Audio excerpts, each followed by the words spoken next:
Today we are going to start evolution. Last video में हमने Mendel's के law देखे थे, chapter number 9 heredity and evolution के अंदर। सबसे पहली बात यह है कि इवोल्यूशन का मतलब क्या होता है। सपोज़ करते हैं कि ये आपकी पेरेंट जनरेशन है, P1 जनरेशन है।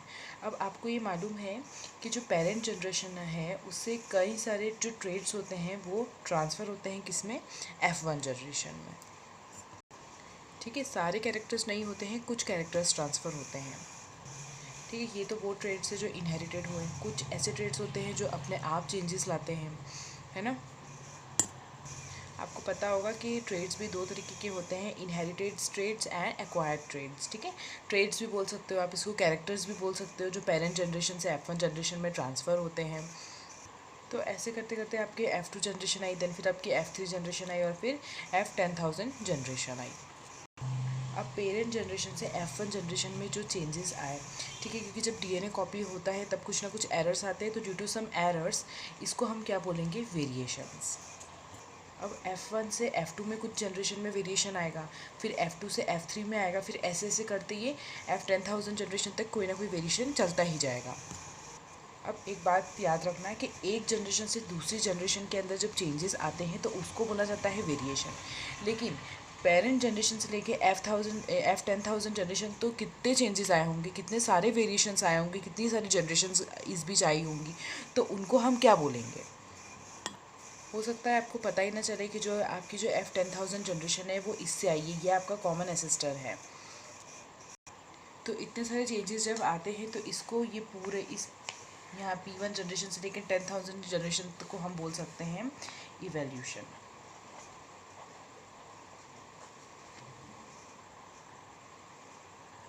क्योंकि यहाँ पर जब हम जनरेशन वाइज देखेंगे तो P1 जनरेशन से F1 जनरेशन, F1 जनरेशन से F2 जनरेशन, इनके अंदर कुछ एरर्स आए हैं, कुछ चेंजेस आए हैं।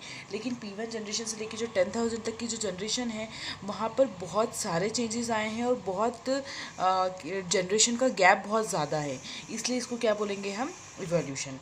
ठीक है, तो आपको मतलब समझ में आया कि इवोल्यूशन का मतलब क्या होता है, वेरिएशन का मतलब क्या होता है। चलिए दूसरा हम बात करते हैं homologous organ and analogous organ. ठीक है, दो तरह के ऑर्गन्स होते हैं। अब मैं आपको एग्जांपल से समझाती हूँ कि जैसे ह्यूमन, कैट्स, व्हेल, बैट, ठीक है, इनके जो 4 लिम्स होते हैं, ठीक है, वो इसका कैसे यूज़ करते हैं। ये इसलिए ऐसा होता है क्योंकि होमोलोगस ऑर्गन का मतलब होता है सेम ओरिजिन होता है, बट क्या होता है उनका डिफरेंट फंक्शन होता है।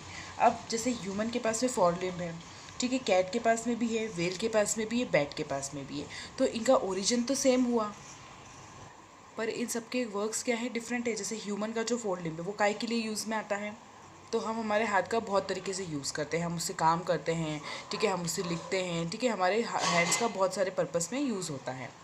कैट जो होती है वो चलने के लिए अपने 4 लिम्स का यूज़ करती है, जो व्हेल है वो स्विमिंग के लिए यूज़ करती है, और जो बैट है वो फ्लाई के लिए यूज़ करता है। ठीक है, तो आप इसके एग्जांपल लिख सकते हो। ठीक है, human, cat, whale and bat. That means कि सेम ओरिजिन से चारों के चारों है, लेकिन जो इनके फंक्शंस हैं वो परफॉर्म डिफरेंट तरीके से करते हैं ये। तो ऐसे ऑर्गन्स को क्या बोला जाता है, होमोलोगस ऑर्गन्स। ठीक है, नेक्स्ट है हमारा एनालॉगस ऑर्गन्स।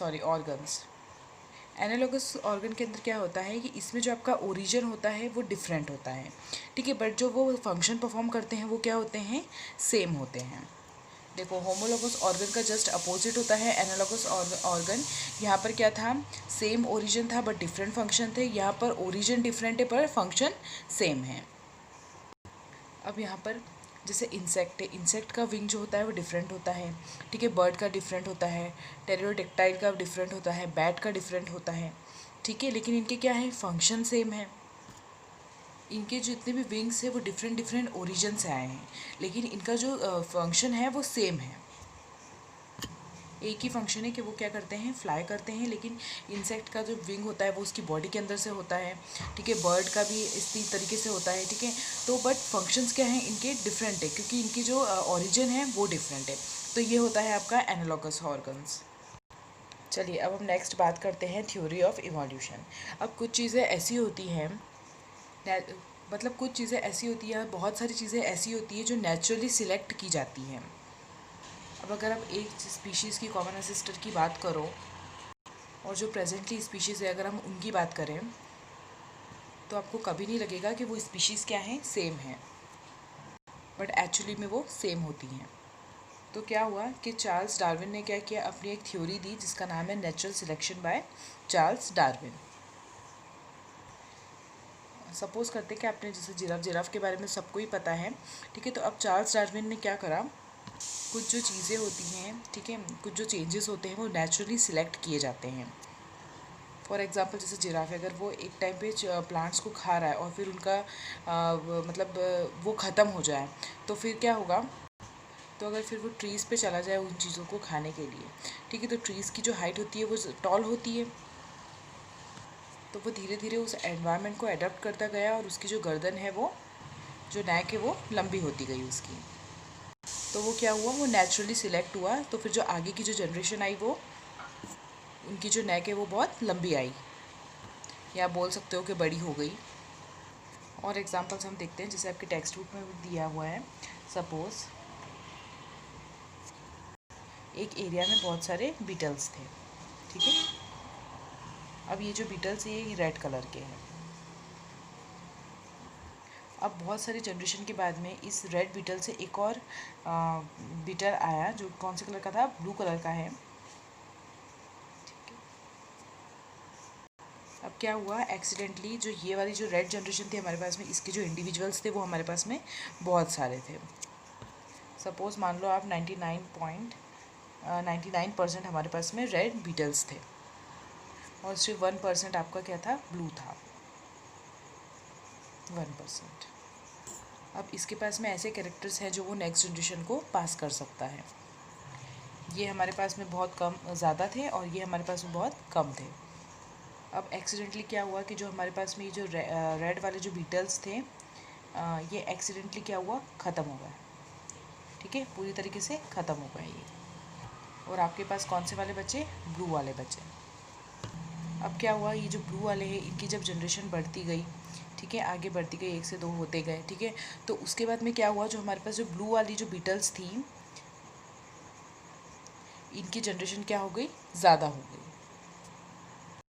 सपोज़ कर लो 80, और रेड तो हमारे पास ख़त्म हो गए, ठीक है। तो ये एक कॉज होता है कि कैसे चेंजेस आता है एक स्पीशीज़ से दूसरी स्पीशीज़ में, कैसे चेंजेस होता है जनरेशन वाइज।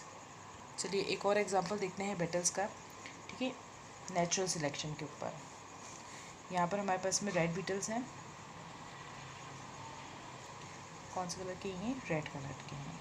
अब इसके अंदर जब मेटिंग हुई, ठीक है, मेटिंग हुई, तो अब सपोज़ कर लो कि इनके पास में ग्रीन कलर के या ऑरेंज कलर के बीटल्स आ गए, ठीक है।